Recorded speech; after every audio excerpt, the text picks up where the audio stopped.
Glucose is the primary source of energy that powers cells in our bodies.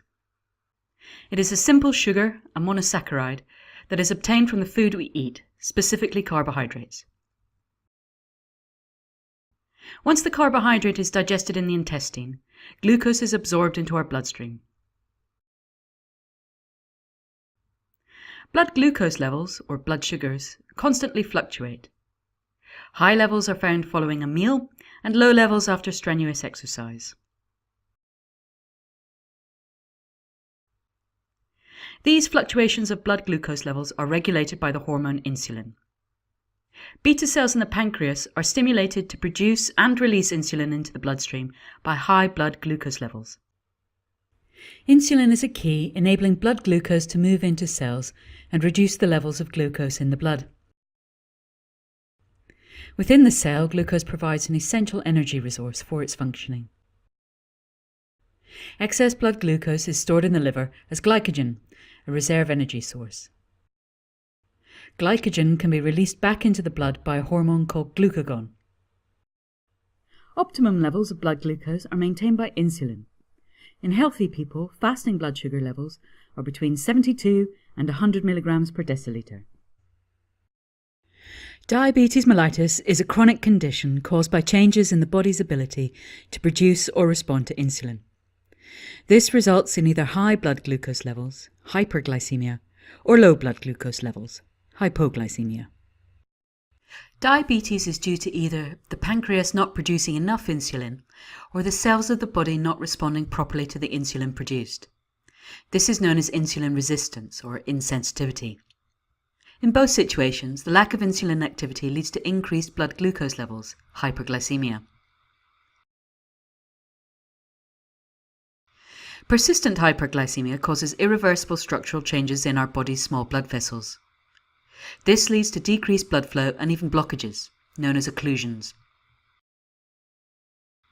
Over time, decreased and blocked blood flows can eventually lead to complications such as blindness, kidney failure, foot ulcers, nerve damage, poor wound healing, and increased risk of heart attack and stroke. There are three main types of diabetes mellitus: type 1, type 2, and gestational diabetes. People with type 1 diabetes may be genetically susceptible. In these individuals, an autoimmune response is triggered in the body following an event, for example, a viral infection. Antibodies fighting the viral infection also destroy the body's own insulin-producing beta cells in the pancreas. And this leads to reduced insulin production and progresses to become diabetes. Over time, all the beta cells in the pancreas are destroyed, and insulin injections are needed. In type 2 diabetes, a person's cells become insensitive to insulin. Causes of insulin resistance include genetic predisposition, aging, and obesity. Once tissue cells become resistant, insulin is unable to unlock the pathway, allowing blood glucose to enter cells. So blood glucose levels remain high, and this triggers further insulin production. Initially, these metabolic changes may be mild and clinically asymptomatic, pre-diabetes. Gestational diabetes occurs when women with no previous history of diabetes develop high blood sugar levels during pregnancy. Gestational diabetes usually resolves when the baby is born. Clinically, both type 1 and type 2 diabetes progress at different rates but through similar stages, of an early asymptomatic stage with insulin resistance, impaired glucose tolerance, to mild hyperglycemia, pre-diabetes, and to full diabetes, which can lead to complications and requires medication. Understanding the natural history of type 2 diabetes enables primary health workers to recognise and manage the people at risk of developing clinical diabetes. Signs which indicate that someone is at high risk for developing type 2 diabetes include weight gain around the middle abdomen, high cholesterol, and high blood pressure. Gradually, as diabetes progresses, typical symptoms experienced include increased thirst, hunger, and urination. Additional symptoms include dry mouth, mood changes, and fatigue. Measuring blood glucose levels can identify those individuals with impaired glucose tolerance who are at risk of developing diabetes. Two tests are used.